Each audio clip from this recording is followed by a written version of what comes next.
Murali kitchen. இப்போ செய்தி காட்ட போகிறது முருங்கைக்கீரை குழம்புங்க. முருங்கைக்கீரை போட்டு குழம்பு எப்படி செய்யுதுன்னு செய்து காட்டுறேன். அது உடம்புக்கு ரொம்ப நல்லதுங்க. ஹெமோகுளோபின் அதிகமாகும், ஃபைபர் நிறைய இருக்குது, அயன் கண்டென்ட்ஸ் இருக்குது.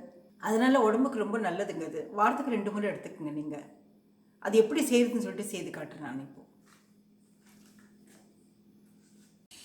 இப்போ முருங்கைக்கீரை சாம்பாருக்கு ஃபஸ்ட்டு துவரம்பருப்பு கழுவி இருக்குதுங்க. ஒரு அளவாக வைக்கிறீங்க, மத்தியானத்துக்கு மட்டும், நைட்டு வேண்டாம். பாருங்கள், கழுவின துவரம்பருப்பு. கொஞ்சம் மஞ்சள் தூள் போட்டுக்கலாங்க. இதுக்கு மஞ்சள் தூள், விளக்கெண்ணெய் உங்களுக்கு முதல் வீடியோவில் சொல்லியிருக்கேன் நான். 1/2 ஸ்பூன் விளக்கெண்ணெய், அது தகுந்த மாதிரி தண்ணி,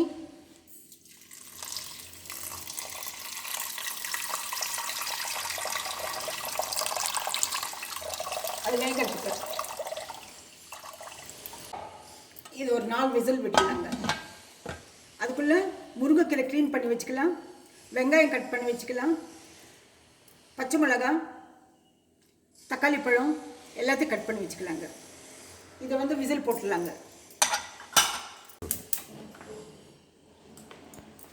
இப்போ பருப்பு வேக வச்சாச்சுங்க, 4 விசில் விட்டாச்சு.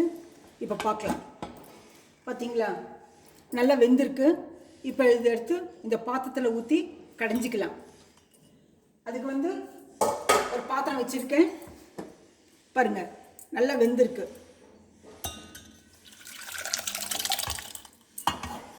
பெரிய உப்பு போட்டால், கல் உப்பு போட்டால் போருங்க. கல் உப்பில் சீக்கிரம் கடைஞ்சிடலாம். இப்போ ஒரு கடாய் வச்சுருக்குங்க.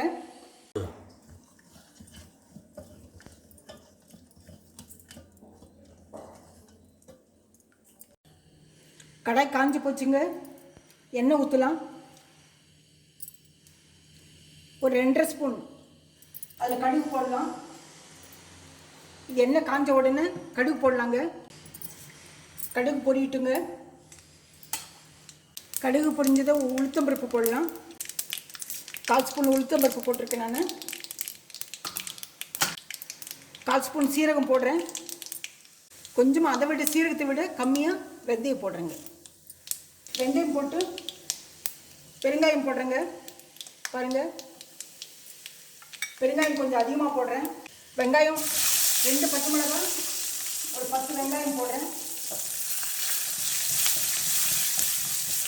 போட்டுட்டு முருங்கைக்கீரை பாருங்கள், நல்லா க்ளீன் பண்ணி கொஞ்சமாக மத்தியானத்துக்கு மட்டும் செய்கிறேன் நான். அதனால் கொஞ்சமாக போட்டிருக்கேன். ஒரு 4 பேருக்கு ஆகிற மாதிரி போட்டிருக்குங்க. ஒரு பிடி முருங்கைக்கீரை க்ளீன் பண்ணி அதை உப்பு தண்ணியில் கழுவி வச்சுருக்கேன். அதை போடலாங்க.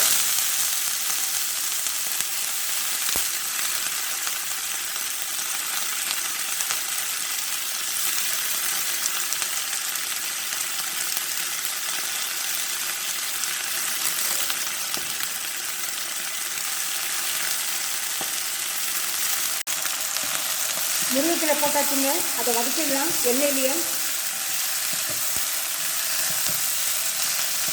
கொஞ்சமாக ஆகுது பாருங்க, எண்ணெயில் வதக்கிட்டா போடுங்க. ஒரு அளவு வதக்கலாங்க, அதிகமாக வேண்டாம். இது பொரியல் கிடையாது, குழம்பு. இப்போ தக்காளி போடலாங்க. தக்காளி ஒரு சின்ன தக்காளி, ஒரு 3 தக்காளி கட் பண்ணி வச்சுருக்கேன் நான். அதையும் வதக்கிடலாங்க இதில் எண்ணெயிலேயே. இது தகுந்த உப்பு போடலாங்க கொஞ்சமாக. துவரம்பருப்பு கடையும் போது கொஞ்சம் உப்பு போட்டிருக்கேன். இது கொஞ்சம் உப்பு போடலாம். இது தகுந்த மஞ்சள் போடலாங்க. மஞ்சள் தூள், துவரம்பருப்பில் போட்டிருக்க மஞ்சள் தூள் இதுலேயும் கொஞ்சம் போடலாங்க. சாம்பார் பொடி, ஃப்ரெஷ் சாம்பார் பொடி அன்றைக்கி அடித்து வச்சுருக்கேன், அதை போடலாங்க. அதை மிக்ஸ் பண்ணி வச்சுருக்க பாருங்கள், ஃப்ரெஷ்ஷாக இந்த ஒரு பாட்டில்.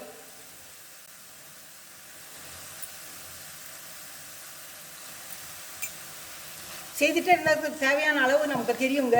நான் இத்தனை தான் போடணும்னு சொன்னாக்கா உங்களால் போட முடியாது, அந்த அளவுக்கு சரியாக வராது. வீடியோவில் பார்க்குறதோ நேரில் பார்க்குறதோ வேறு. உப்பு, காரம், மஞ்சள் தூள் எல்லாமே இருக்குங்க இதில். இப்போ கொஞ்சம் தண்ணி ஊற்றலாங்க, கொஞ்சமாக.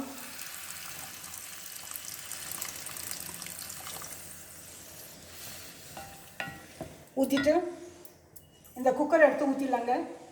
இப்போ இந்த கீரையை எடுத்து இந்த குக்கரில் ஊற்றலாங்க. ஸ்டவ் ஆஃப் பண்ணிவிட்டு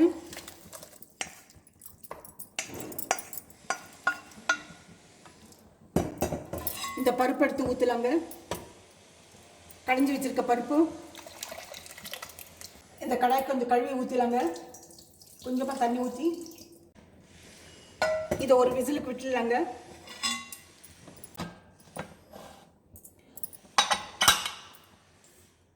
இது ஒரே விசிலுக்கு.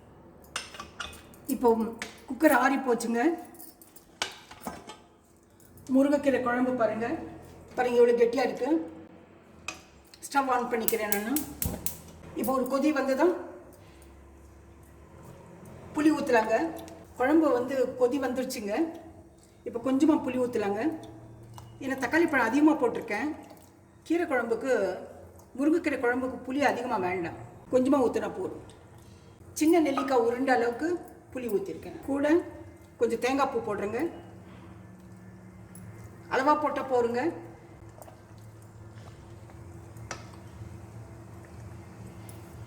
எல்லாம் சேர்ந்து ஒரு கொதி வந்ததும் இறக்கிடலாங்க. ஏன்னா தேங்காய் பூ புளியெல்லாம் ஒரு கொதிக்கணுங்க.